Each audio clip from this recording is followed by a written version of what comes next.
हैं और खालिद साहब एक हैं। खालिद साहब क्या है भाई? जिस एक्ट के तहत, जिस सेक्शन के तहत इनको जो नॉमिनेट किया गया है, उसी सेक्शन में इनको हाईकोर्ट ने इनको ये किया है, डिसमिस किया है, इनको डिस्क्वालीफाई किया है। उसी सेक्शन के अंदर फिर इनको नॉमिनेट कराते हैं।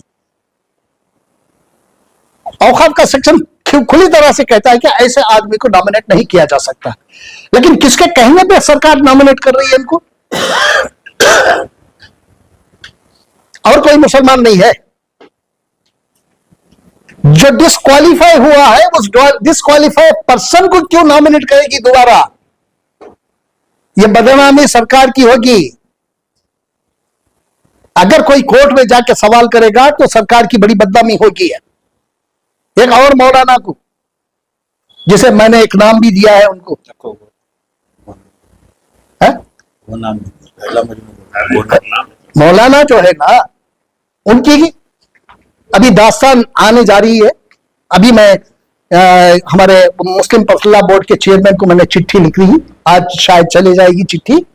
उसमें हमने डिमांड किया है कि फौरी तौर पर जो मौलाना हमारे कर्नाटक के वक्फ बोर्ड में उनको नॉमिनेट किए हैं, उनको फौरी तौर पर मुस्लिम पर्सनल बोर्ड की रुकनियत से उनको खारिज करो, हटाओ फौरी तौर पर। रियासत कर्नाटक की मारूफ समाजी व सियासी शख्सियत आंजानी वजीर आजम वीपी सिंह के साबिक सियासी मुशीर सैयद अशरफ एक बार फिर चिराग पा। सैयद अशरफ एक बार फिर चिराग पा। अक़लियत नवाज हुकूमत में अक़लियतों के मसाइल क्यों हल नहीं हो रहे हैं? कैबिनेट में मौजूद मुस्लिम नुमाइंदे मुस्लिम मसाइल पर क्यों खामोश हैं? मसाइल के ताल्लुक से कब तक आपको बर्दाश्त करें हम? आप मुसलमानों के नुमाइंदे हैं वहां। जमीर अहमद खान साहब, आप नाम से नुमाइंदे नहीं है, मुसलमानों के नुमाइंदे हैं। फौरी तौर पर एक हफ्ते के अंदर अंदर अगर आपने कार्रवाई नहीं की, क्योंकि ये माइनॉरिटी मिनिस्ट्री के अंदर ही आता है, अगर आपने नहीं की तो फिर देखिए हाल क्या होगा आपका, देखते हैं। वक्फ बोर्ड के लिए नामजद खालिद अहमद, मौलाना तनवीर पीरा हाशमी की नामजदगियां कहां तक दुरुस्त हैं? मौलाना तनवीर पीरा हाशमी को न सिर्फ वक्फ बोर्ड बल्कि all India Muslim personal law board की रुकनियत से बर्खास्त किया जाए। सैयद अशरफ का मुतालिबा। चित्रदुर्गा में मुबैना तौर पर हड़प ली गई कब्रिस्तान की जमीन वापस वहां के मुसलमानों के हवाले की जाए। चेयरमैन के ओहदे के लिए मुंतखब होने वाले गुलबर्गा के अली बाबा एक काबिल शख्सियत हैं, एक हाफिज कुरान हैं। इनका चेयरमैन बनना कुदरत का फैसला है। सैयद अशरफ का बयान। जनूबी हिंद न्यूज रिपोर्ट।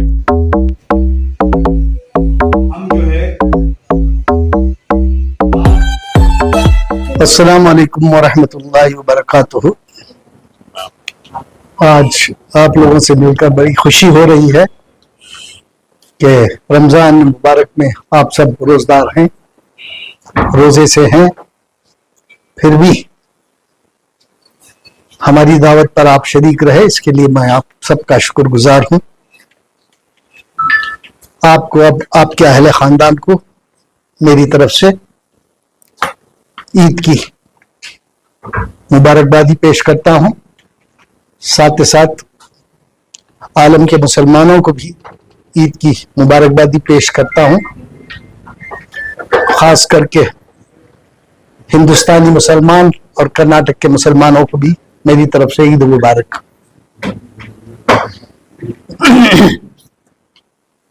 अभी अभी जनाब उबैदुल्लाह शरीफ साहब ने बहुत सारी चीजें बताई हैं, उसके बाद मुझे बोलने का कोई ज्यादा मेरे पास कोई मवाद नहीं है, लेकिन मैं सिर्फ इतना कहना चाहता हूं कि जितनी भी धांधलियां हज वक्फ बोर्ड में हो रही हैं उसकी जांच होनी चाहिए। पिछले 2 चेयरमैन जो आए यहाँ, 2 चेयरमैनों के बीच में जितने भी कार्रवाई हुई है, जितने भी वहां धांधलियां हुई, वो सबकी इंक्वायरी होना चाहिए और कौन उसमें कसूरवार है उसको जो है ना सजा मिलनी चाहिए।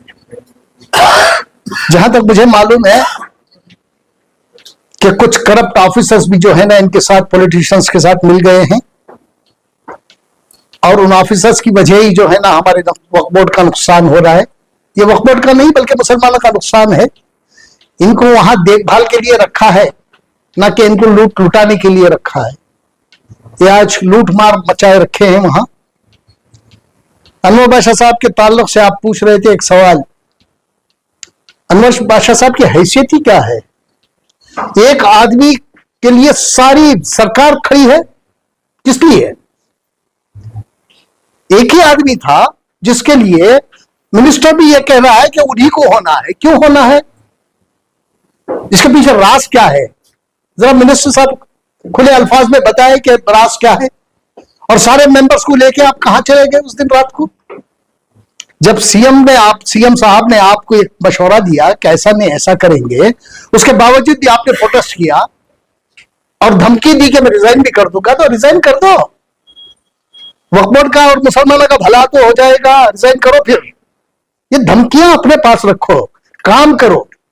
आपकी हैसियत, एक कैबिनेट मिनिस्टर की हैसियत है आपकी। एक 2B वाला जो सर्टिफिकेट जो तहसीलदार हमारे मुसलमानों को नहीं इशू कर रहा है, वो आप नहीं निकाल सके तो आपकी हैसियत ही क्या है कैबिनेट में रहने की? अब है क्या है आप? अब हमारे बच्चों के स्कूलों में जो है ना उनको इस सर्टिफिकेट की जरूरत पड़ती है, नौकरी में जाने के लिए सर्टिफिकेट 2B की सर्टिफिकेट की जरूरत पड़ती है। और हमारे सारे कबीलों के नाम, हमारे सारे लोगों के नाम, मुसलमानों के नाम उससे काट दिए गए हैं और तहसीलदार सर्टिफिकेट नहीं देता है। कई बार कहने के बावजूद भी आपको पता नहीं है क्या करना है क्या नहीं करना है, फिर भी आप कह रहे हैं कि मैं माइनॉरिटीज का मिनिस्टर हूं। शर्म आनी चाहिए आपको। पहले, सबसे पहले हमारे बच्चों का फ्यूचर बनाइए। एक सर्टिफिकेट आपसे वापस लेना नहीं। बीजेपी के दौर में जो है ना सर्टिफिकेट इशू करने के लिए मना किया था उन्होंने साले तहसीलदारों को। तहसीलदार आज हमें सर्टिफिकेट नहीं दे रहा है, हमारे एडमिशन में हमें कोई रियायत नहीं मिल रही है। आपको कहने के बावजूद भी आपके कान पे जू तक नहीं रेंग रही है। आप खाली लूटमार पे बैठे हैं क्या? लूटमार मचा रहे हैं। करोड़ों लूट के अगर हजारों बांट दिए तो आप अपने आप को क्या समझ गए हैं? पहले जो मुसलमानों के मसाइल है उसका हल निकालो। आज तक आपने मुंह नहीं खोला मुसलमानों के मसाइल के ताल्लुक से। कब तक आपको बर्दाश्त करें हम? आप मुसलमानों के नुमाइंदे हैं वहां। जमीर अहमद खान साहब, आप नाम से नुमाइंदे नहीं है, आप मुसलमानों के नुमाइंदे हैं। फौरी तौर पर एक हफ्ते के अंदर अंदर अगर आपने कार्रवाई नहीं की, क्योंकि ये माइनॉरिटी मिनिस्ट्री के अंदर ही आता है, अगर आपने नहीं की तो फिर देखिए हाल क्या होगा आपका। देखते हैं, ले जाके पूरी कौम को बिठा देंगे वहां। काम करने का सलीका सीखो, पहले काम जानो क्या करना है क्या नहीं करना है। बल्कि जो काम नहीं करना है वो काम करेंगे आप, जो काम करना है जायज काम है वो नहीं करेंगे आप। अभी सुन रहा था मैं, कई लोग मुझसे बोल रहे हैं कि जिंदगी में ऐसा पहला मिनिस्टर औकाफ का हम लोगों ने देखा, ये लोगों का कहना है, मेरा नहीं है, कि जो औकाफ में भी जो है ना रिश्वत लेता है और औकाफ के कामों में भी रिश्वत लेने वाला पहला मिनिस्टर मुसलमान मिनिस्टर है जो हज का इंचार्ज है। और ये लोग बोल रहे हैं आजकल बाहर। आपको सबसे पहले मसाइलों का हल निकालना है, मसलों की तरफ आपको देखना है सबसे पहले। हमारा कोई मसला सरकार बनने के बाद 2.5 साल हो रहे हैं, आज तक हमारा कोई भी मसला हल नहीं हुआ। तो तुम्हारी जरूरत ही क्या है वहां बैठने की? जब आप मसलों का हल नहीं निकाल सकते तो आपकी जरूरत क्या है वहां? तो मुसलमानों के वोट ऐसे ही हैं क्या? चाहे देखिए, यहां चाहे AICC हो जाए, यहां चाहे सिद्धरामैया जी हो जाए, कोई भी हो जाए, जब हमारा काम नहीं करेंगे हम उनके खिलाफ जाएंगे, हम तो छोड़ेंगे नहीं। इसका क्या मतलब है? जब हमारे वोट की जरूरत है तो आप वोटों के लिए हर चीज की ये देते हैं, हमें कह देते हैं कि हम ये काम कर देंगे वो काम कर देंगे। आज तक हमारा कोई काम नहीं हुआ, कब तक हम इंतजार करें? हमारे बच्चों के फ्यूचर का सवाल है, हमारे मसाजिदों का सवाल है ना। आज तक ना इसके ऊपर कोई भी मुसलमानों के मसाइल पे काम किया। 5-5 साल हो गए हमारे बच्चे जेलों में हैं और आप मजे लूट रहे हैं। दो नुमाइंदों की जरूरत ही क्या है हमें? जब आप कुछ नहीं कर सकते तो आपको रहने का भी हक नहीं है वहां। अब रहा वक्फ बोर्ड में जिन लोगों का इंतखाब इन्होंने किया है, 3 लोगों का जो नॉमिनेट किए हैं, एक शिया मौलाना है, नहीं शिया मौलाना है, एक हमारे नहीं बोले, शिया मौलाना एक है और खालिद साहब एक है। खालिद साहब क्या है भाई? जिस एक्ट के तहत, जिस सेक्शन के तहत इनको जो नॉमिनेट किया गया है, उसी सेक्शन में इनको हाईकोर्ट ने इनको ये किया है, डिसमिस किया है, इनको डिस्क्वालीफाई किया है। उसी सेक्शन के अंदर फिर इनको नॉमिनेट कराते हैं। औकाफ का सेक्शन खुली तरह से कहता है कि ऐसे आदमी को नॉमिनेट नहीं किया जा सकता, लेकिन किसके कहने पे सरकार नॉमिनेट कर रही है इनको? और कोई मुसलमान नहीं है जो डिस्क्वालीफाई हुआ है, उस डिस्क्वालीफाई पर्सन को क्यों नॉमिनेट करेगी दोबारा? यह बदनामी सरकार की होगी। अगर कोई कोर्ट में जाके सवाल करेगा तो सरकार की बड़ी बदनामी होगी। एक और मौलाना को, जिसे मैंने एक नाम भी दिया है उनको, है? मौलाना जो है ना, उनकी अभी दास्तान आने जा रही है। अभी मैं हमारे मुस्लिम पर्सनल बोर्ड के चेयरमैन को मैंने चिट्ठी लिख रही, आज शायद चली जाएगी चिट्ठी। उसमें हमने डिमांड किया है कि फौरी तौर पर जो मौलाना हमारे कर्नाटक के वक्फ बोर्ड में उनको नॉमिनेट किए हैं, उनको फौरी तौर पर मुस्लिम पर्सनल बोर्ड की कुर्रियत से उनको खारिज करो, हटाओ फौरी तौर पर। अगर नहीं हटाने की सूरत में हम जो है ना उस मौलाना के खिलाफ पूरी तरह से एहतजाज करेंगे और उस मौलाना की दास्तान सुनाएंगे। अभी रमजान है इसलिए हम खामोश हैं। रमजान के बाद मौलाना का असली नाम बोलो। मौलाना का असली नाम है ना, सबको मालूम है, नहीं सबको मालूम है। नामजद किया हुआ मौलाना, जब नामजदी होती है किस मौलाना की, एक तो हमने बता दिया आपको, लेकिन ऐसे लोगों को आप नॉमिनेट कर रहे हैं और दूसरे अदारों में मुसलमानों के कौन से लोग हैं भाई, यह बताइए। आप लोग जानते भी हैं, गुंडे बदमाश, उनको सरकारी प्रोटोकॉल दिया जा रहा है सरकार की तरफ से गुंडे बदमाशों को। सरकार का यह काम होना नहीं चाहिए। सरकार जिसको चाहिए उसको प्रोटोकॉल नहीं दे सकती, गुंडे बदमाशों को प्रोटोकॉल दे रही है आज सरकार। अच्छे लोगों को लाओ, लोग तारीफ करें कि भाई जिस जगह भी लाए हैं, जिसको भी सदर बनाया है, जिसको भी चेयरमैन बनाया है, वो काबिल है उसके। लोग तारीफ करना चाहिए। ये नहीं अपने पट्टुओं को, अपने साथ फिरने वालों को, अपने साथ अपनी जयकारा लगाने वालों को आप ले जाके जो है ना रिलीजियस इंस्टीट्यूशन में मुसलमानों के वो भी आप बिठा रहे हैं। कब तक? रहा मामला, जैसे कि हमारे इन्होंने कहा, उबैदुल्लाह शरीफ साहब ने कहा कि जो चित्रदुर्गा का मामला है, देखिए आप, मैंने नसीर अहमद साहब खुलकर कहा, नसीर अहमद साहब का मेरे पास 2-3 मरतबा फोन आया, मैंने उनसे खुलकर कहा देखिए आप इलेक्शन करा लीजिए, आप किसी को भी चेयरमैन बनाइएगा, ये मेरा कोई ये नहीं है, आप करिएगा, लेकिन 15 तारीख से पहले सर्वे नंबर 24, 25, 23, 24, 25, सर्वे नंबर 11 और सर्वे नंबर 14 का ये कराइए, सर्वे कराइए। उसके बाद आप किसी को भी बना लीजिए, हमारा मतलब नहीं है। मैंने खुल के कहा उनको, उन्होंने मुझे एक मैसेज भी भेजा। ये 13 तारीख का मैसेज था। 13 तारीख को नसीर साहब एक मैसेज भेज रहे हैं, उसमें वो कह रहे हैं कि हमने मिनिस्टर से बात कर ली है, मिनिस्टर्स को इंस्ट्रक्शंस दे दिए हैं, चीफ सेक्रेटरी रेवेन्यू सेक्रेटरी को इंस्ट्रक्शन दे चुका है, वो फौरी तौर पर सर्वे कराएंगे। ये मैसेज मेरे पास है उनका, ये 13 तारीख का मैसेज है। Instruction have already been issued by the chief secretary to survey the same land, जो हमने डिमांड की थी उसके।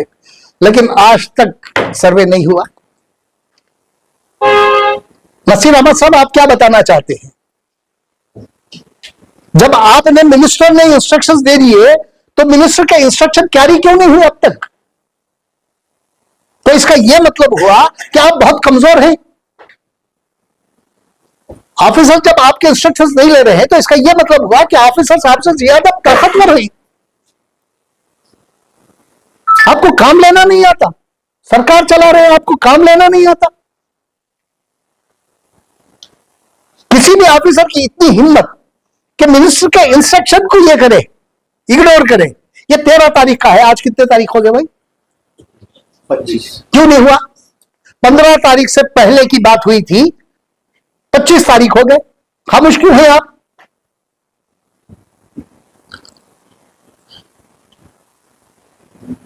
कब तक खामोशी? कब तक अपनी मनमानी करते रहेंगे या कौम की तरफ भी देखेंगे आप?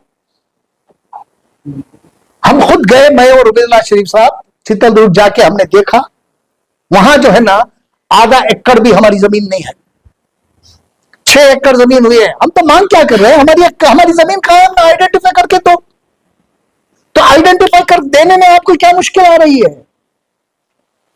दूसरों का अगर होता तो कोई आपके चाहने वाला, जानने वाला या आपके साथ घूमने फिरने वाला होता ना, अगर वो बोलता तो तहसीलदार को बुला के आप इंस्ट्रक्शन देते थे, कल तक काम होना है। बल्कि क्योंकि ये मुसलमानों का मामला है ना, मुसलमानों के कब्रिस्तान का मामला है, आपको कोई दिलचस्पी नहीं है।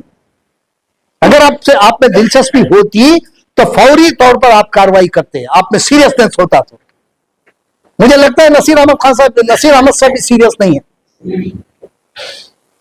आप इतने सीनियर हैं, 90s में आप मिनिस्टर रहे हैं और जूनियरों के पीछे खड़े दिखते हैं आप। शर्म की बात है हमें। Political secretary to CM. 90 में आप मिनिस्टर, आप नजर आते हैं सीनियर्स, जूनियर्स के पीछे खड़े नजर आते हैं आप। अगर आप अपना इसे असर्ट करना है तो असर्ट कर लो, और कौम के कामों में सबसे पहले पूरी दिलचस्पी दिखा के कौम का काम करो पहले। ये ज्यादातर नहीं चलता, क्योंकि हम मुसलमान जो है ना 90% कांग्रेस को वोट किए हैं। हमें बदलना भी आता है, बनाना भी आता है, बदलना भी आता है। इस भरोसे मत रहिएगा, हम खामोश नहीं है। रमजान के बाद जो है ना एक बहुत बड़ी एज शुरू होगी, तब्दीली होगी भी। अब तब्दीली कराने की कोशिश भी करेंगे हम लोग। अभी हाल में इनका जो चुनाव हुआ है, हमारे अली बाबा साहब का एक अच्छा चुनाव है, अच्छे आदमी को उन्होंने मुंतखब किया है और कई लोग उसमें जो है ना बाइकाट किए। एक सबसे बड़ी बात यह है कि बाइकाट उनको दर्ज कराना चाहिए था। बाइकाट उनको बाकायदा रिटर्निंग ऑफिसर के सामने जाके दर्ज कराना चाहिए था कि हम बाइकाट कर रहे हैं। तो ये जो है ना अपने अपने घरों में रह गए, या कहीं एक ग्रुप बन के रह गए थे वो लोग। और जो कुछ भी हुआ, जो भी वक्फ बोर्ड के चेयरमैन का इंतखाब हुआ, उसमें एक अल्लाह ताला ने एक हाफिज को मुंतखब किया है। अभी मैं सुन रहा था जनाब सीएम इब्राहिम साहब कह रहे थे कि रमजान उल मुबारक में जो ना तमाम शैतानों को कैद कर दिया गया था, इसलिए अच्छा इंतखाब हुआ। मैं आगे और 1-2 सेंटेंस में जोड़ना चाहता हूं। ये सिर्फ अल्लाह ताला ने शैतानों को नहीं, शैतानी सिफत के लीडरों को भी उन्होंने अल्लाह ताला ने कैद कर दिया। शैतानी सिफत के लोगों को भी अल्लाह ताला ने कैद किया था। अब शैतानी सिफत कुछ लोगों को ये मालूम नहीं होता। मैं जरा मोटी उर्दू में भी बोल रहा हूं। शैतानी सिफत बोले तो फिर उनको ढूंढना पड़ता है, लगात लेना पड़ता है, किसी माहिर उर्दू दान को पूछना पड़ता है। इसलिए मैं शैतानी फितरत के लोगों को भी अल्लाह ताला ने कैद कर दिया था, तब जाके एक अच्छे इंसान का इंतखाब हुआ। तो ये इनके लिए एक सबक है। सारी इन्होंने कार्रवाई एक तरफा कार्रवाई इन्होंने की एक इंसान के लिए, लेकिन जो कुछ भी फैसला आया वो कुदरती फैसला था। कुदरत ने फैसला किया। ये किसी आम आदमी का फैसला नहीं था ये। कुदरत को पता था कि क्या करना है क्या नहीं करना है। आइन वक्त पे जो है ना अब फैसला आया कुदरत का। और इन लोगों के मुंहों पर तमाचा है। अगर फिर भी अगर समझेंगे नहीं तो ऐसे तमाचे आगे पड़ते ही रहेंगे। इनको समझ लाना चाहिए और समझ के जिस कौम की आप ये कर रहे हैं, कौम के रहनुमा बन के वहां जो बैठे हैं, आपको कौम की तरफ, कौम के कामों की तरफ ध्यान देना चाहिए। ना देने की सूरत में फिर आपके खिलाफ भी कार्रवाई होगी। फिर आप हम लोगों को बदनाम नहीं करें।